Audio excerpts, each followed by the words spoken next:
Start by removing the paddle with a flat blade screwdriver.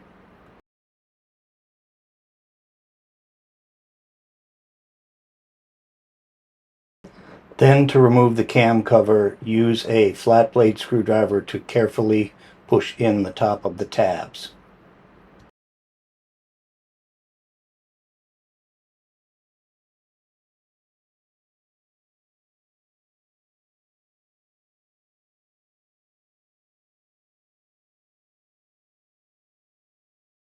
It's very important that these tabs are not broken or cracked.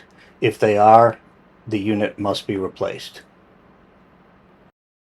Engage the spring into the small recess at the base.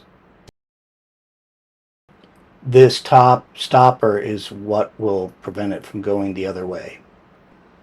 While holding that lower spring down in its position, rotate the cam clockwise as far as you can, using a pair of needle nose to hold it in position. Then install the cover. You should now see the cam sitting vertical.